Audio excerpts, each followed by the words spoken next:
अस्सलाम वालेकुम, welcome to my YouTube channel code with Naqvi. और आज की इस क्लास में हम लोग पढ़ने वाले हैं कंपोनेंट्स के बारे में। इससे पिछली क्लास में हम लोगों ने लारावेल की राउटिंग के बारे में पढ़ा था और व्यूज़ के बारे में पढ़ा था, लेकिन आज की क्लास कंपोनेंट्स पे है। और कंपोनेंट का टॉपिक एक मॉडर्न टॉपिक है और ये न्यू ही आया है, पहले लारावेल में नहीं होता था।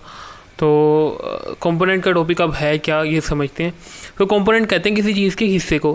हम लोग एक वेबसाइट बना रहे हैं या एक वेब एप्लीकेशन बना रहे हैं, तो हम लोग वो मेरी एक नेविगेशन बार है, वो बार बार रिपीट होनी है, तो मैं उसे कंपोनेंट में रख लूँगा। मैं उसका कंपोनेंट बना कर उसे रीयूज़ कर सकता हूँ। इसी तरह से अगर एक बटन है जो कई दफ़ा यूज़ होना है तो मैं उसका कंपोनेंट बना सकता हूँ। अगर एक फुटर है जो कई दफ़ा रिपीट हो रहा है तो मैं उसका कंपोनेंट बना सकता हूँ।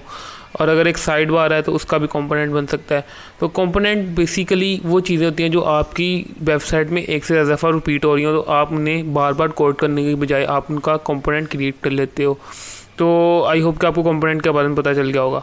तो अब इसे बनाते कैसे हैं तो उसको स्टार्ट करते हैं। मैं इसे बनाने के लिए VS कोड को ओपन कर रहा हूँ और मेरे पास इस टाइम मैंने ओपन किया था ये एक प्रोजेक्ट कंपोनेंट के नाम से। तो मैं इसे अपने सिस्टम से ओपन कर लूँ। यहाँ पे मैं लारावेल की प्रैक्टिस कर रहा था, तो ये कंपोनेंट का, और मैं यहाँ पे ये क्लास की आज की क्लास ओपन करता हूँ। तो मैं इसे ओपन विद कोड कर रहा हूँ और मैं यहाँ पे CD कंपोनेंट कर देता हूँ ताकि मैं इसको यहाँ पे आ जाऊँ। CD कंपोनेंट, तो इस टाइम मैं कंपोनेंट की डायरेक्टरी में एंटर हो चुका हूँ, कमांड लाइन से भी और वैसे भी। तो ये मेरा प्रोजेक्ट है, अभी तक मैंने कुछ भी क्रिएट नहीं किया, तो मैं यहाँ पे क्रिएट कर रहा हूँ। तो मैं यहाँ पे क्रिएट करने वाला हूँ एक व्यू, और व्यू के बारे में आपको पता है कि मैं रिसोर्स के फ़ोल्डर में जाऊँगा और यहाँ से मैं व्यूज़ के फ़ोल्डर में जाऊँगा और यहाँ पे मैं लिखता हूँ न्यू फोल्डर, न्यू फाइल। यहाँ पे मैं लिखता हूँ user.blade.php।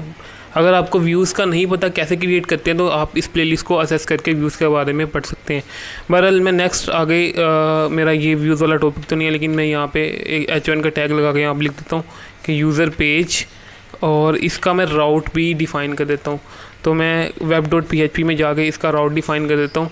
तो इसी को मैं कॉपी करता हूँ और यहाँ पे मैं इसका राउट डिफ़ाइन कर देता हूँ कि अगर मैं यूज़र पे सर्च करूँ तो तुमने मुझे रिटर्न क्या करना है, यूज़र का व्यू रिटर्न कर देना है। सही है।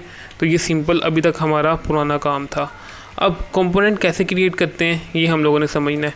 अच्छा, सबसे पहले मैं यहाँ पे मैं इसे क्लियर कर रहा हूँ। यहाँ से मैं क्लियर कर रहा हूँ और हम लोग यहाँ पे कंपोनेंट क्रिएट करने लगे हैं। तो क्लियर की कमांड यहाँ पे मैं दूंगा और अब यहाँ पे हम लोग कंपोनेंट क्रिएट करना है। तो मैंने यहाँ पे PHP आर्टिसन मेक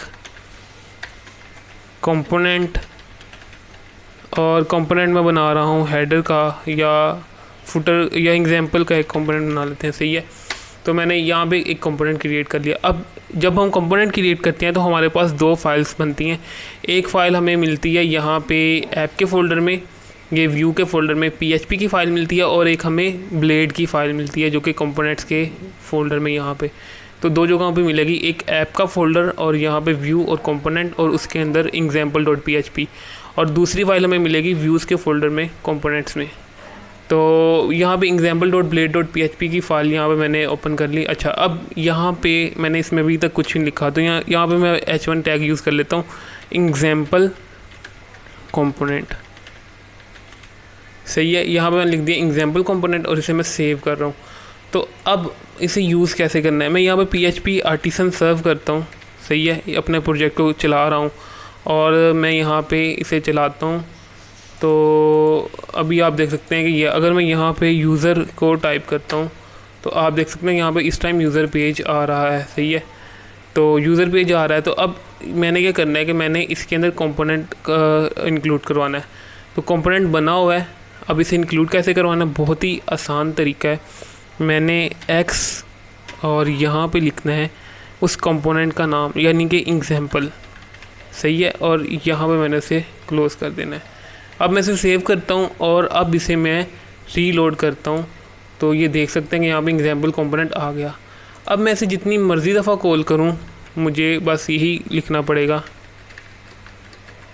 सही है। तो मैं इसे रीलोड करता हूँ तो आप देख सकते हैं कि यहाँ पे कई दफ़ा एग्जाम्पल कंपोनेंट लिखा जा चुका है। बहरहाल अभी मैं इन सब को कमेंट डिलीट कर रहा हूँ और एक और पेज मैं आपको बना के दिखा देता हूँ जिसमें मैं मल्टीपल पेजेस में व्यू करवा के दिखा दूँ। तो मैं यहाँ पर लिखता हूँ यूज़र की बजाय मैं यहाँ पर लिखता हूँ अब student dot blade dot PHP। तो student dot blade dot PHP की फ़ाइल अब जनरेट हो चुकी है। अब मैं यहाँ पे कंपोनेंट को कॉल करता हूँ, तो मैं इसी को कॉपी करके पेस्ट करता हूँ और यहाँ पे लिख देता हूँ स्टूडेंट पेज। सही है। और इसी तरह से मैं राउट बना लेता हूँ इसका। तो मैं यहाँ पे राउट इसका क्रिएट कर रहा हूँ, इसे क्लोज करके राउट क्रिएट कर रहा हूँ स्टूडेंट का। तो यहाँ पे मैं लिखता हूँ स्टूडेंट और यहाँ पे भी लिख देता हूँ स्टूडेंट। सही है। और मैं अब यहाँ पे अगर स्टूडेंट को कॉल करूँ, सही, तो अब यहाँ पे स्टूडेंट पेज आ गया और वो कंपोनेंट का कॉल हुआ आ गया। मैं चाह रहा हूँ कि मैं यहाँ पे अब कंपोनेंट में पैरामीटर पास करूँ। तो बहुत ही आसान है कंपोनेंट में पैरामीटर पास करना। आपने सबसे पहले एग्जाम्पल, ये जो ऐप के फोल्डर में व्यू है और कंपोनेंट है, तो इसकी example.php वाली फ़ाइल में जाना है और यहाँ पे मैं एक वेरिएबल क्रिएट कर लेता हूँ जिसका मैं रखता हूँ नेम, पब्लिक $नेम, और इसे मैं एम्प्टी स्ट्रिंग असाइन कर रहा हूँ। और अब मैं इसे कॉल करना, तो मैं यहाँ पर लिखता हूँ $नेम और मैं यहाँ पर लिखता हूँ दिस, और यहाँ पे लिखता हूँ नेम इक्वल टू $नेम, मतलब कि जो नेम हम लोग यहाँ पे पास करेंगे वो कर देना। और मैं अभी कंपोनेंट की फ़ाइल में जाता हूँ। कंपोनेंट की फ़ाइल है यहाँ पे एग्जाम्पल डॉट, और यहाँ पे मैं लिखता हूँ ब्लेड सिंटैक्स में नेम, मतलब कि जो भी नेम आ रहा है वो यहाँ पे प्रिंट कर देना। सही है। तो मैं इसे सेव करता हूँ। अच्छा, अब मैं अगर रीलोड करूँ तो इसमें कोई चेंजेस आ चुके हैं क्योंकि मैंने यहाँ पे पैरामीटर का कहा हुआ है।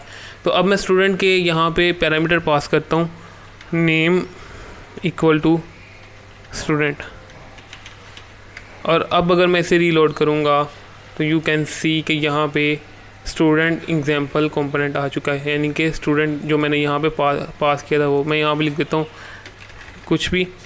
तो अब मैं इसे रीलोड करता हूँ तो यू कैन सी यहाँ पे हमारे पास ये 7 वो भी जो हम लोगों ने यहाँ से पास किया था।